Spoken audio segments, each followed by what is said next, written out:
3 years ago to the day I quit teaching. I walked out of the classroom for the last time after 10 years teaching elementary school. As someone who thought teaching was like their calling, that they were going to be in the classroom their entire life, I envisioned myself being a teacher when I was a child. Like it's the only thing I'd ever dreamed of. I never dreamed of getting married. I never dreamed of having a family. It's not like I didn't want those things, but I didn't fantasize about it, but I did fantasize about being a teacher. So I thought I was going to go through some major psychosis of some sort when I left the classroom. And it turns out the psychosis happened while I was in the classroom. And then when I left, it vanished. And just here's a few random reflective thoughts 3 years out. Number one, I've never regretted it. I think that because I still get to scratch the itch, very much so because I homeschool my kids, that void isn't missing. I do love teaching. I do love working with children other than my own, and I still do that as a homeschooler. Didn't have that, maybe I would be going through something. Number two, I realized how much teaching took from me, and I allowed it to do so. I didn't set boundaries, I didn't draw lines, and I let it consume me. And I started teaching before having children, and then when I had children, I realized I can't keep up. An example of this is when I quit teaching, I went through my closet and I threw out about 3/4 of what was in my closet. And that had me thinking, I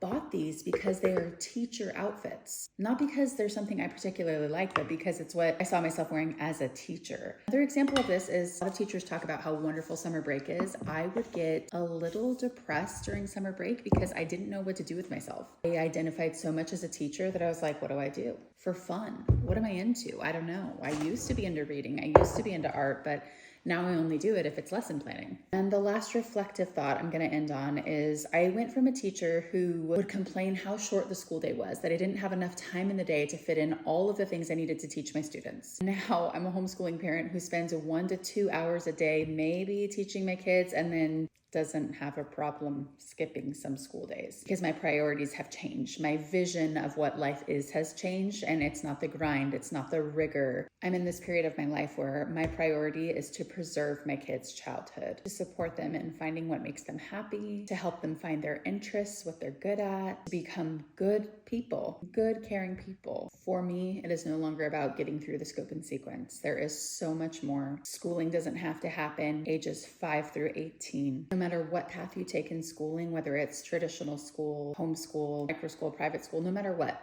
in that age range, you are not going to learn everything you need to know in life. Learning happens throughout all of life. We do our best to set our kids up for success, but also teach them that in order to succeed, you're going to need to continue learning. It doesn't just stop when school ends. Anyways, I'm 3 years out. I've never felt better. I'm training for a marathon. I bake bread. I read again. I get together with friends for the sake of having a good time, not to decompress and have drinks after a traumatic day of work. No regrets.